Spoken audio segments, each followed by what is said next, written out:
O primeiro reality show culinário da TV aberta voltou. Essa poderia ser uma frase feliz, mas não é.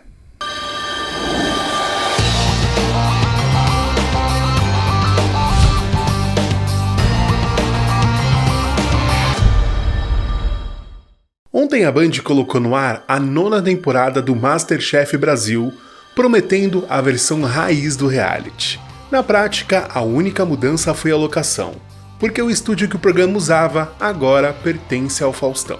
E até isso que poderia ser explorado, não foi. E a estética cenográfica do programa continua a mesma. Foi difícil chegar até o fim do episódio, pois conforme as coisas iam acontecendo, a sensação era que eu já tinha assistido aquele episódio que até então era inédito. Quer ver? Caixa Misteriosa, que é uma das minhas provas favoritas, só que com plot twist, que já tinha sido usado em outras inúmeras vezes. Logo depois veio a prova sensorial, que a gente já viu nas últimas temporadas. Ah, mas foi com sorvete com sabores exóticos.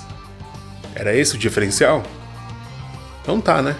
Pessoas descendo do mezanino depois de pensarem que estavam livres da eliminação?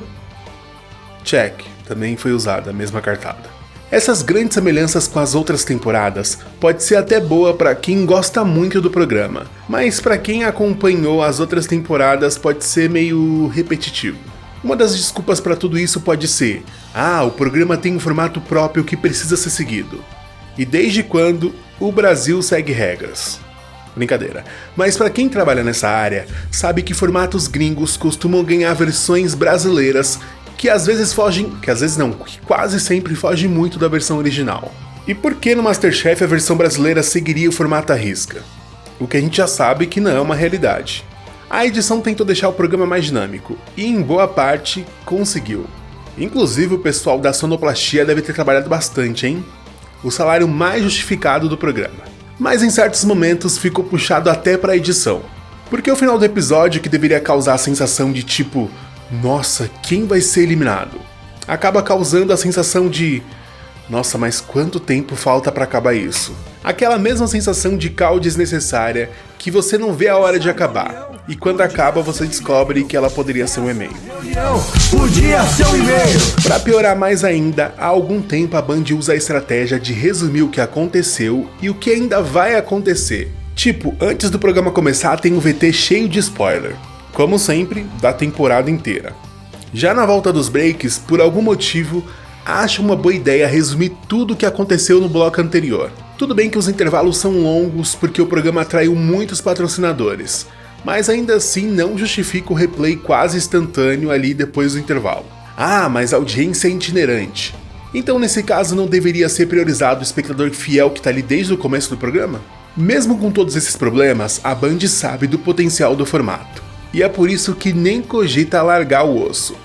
Porque mesmo com a baixa audiência, o programa traz resultado financeiro. A prova disso é que mesmo com poucos patrocinadores masters, que são aqueles com mais destaque, o programa teve vários intervalos recheados de anunciantes. Imagine o potencial se o programa não tivesse nenhum desses problemas, hein? Mas sendo justo, também tiveram coisas boas, né?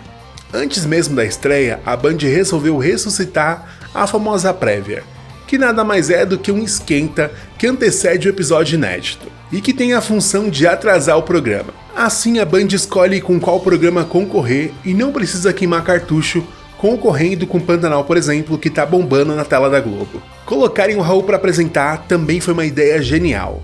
É a prova que existe vida depois da RedeTV. E quem melhor para falar de MasterChef do que um ex-participante, hein? Outro ponto de destaque são os jurados. Chega a ser bonito ver a sintonia deles. E mesmo amando a Paola Carosella, a Helena parece que está ali desde sempre. Me arrisco dizer que é a substituição melhor superada pelo público na TV brasileira. Outra coisa que merece elogios são as imagens, em especial os planos fechados dos pratos e ingredientes, que são os responsáveis por despertar aquela fome. Às vezes o prato tá acabado e mesmo assim dá vontade de comer, né?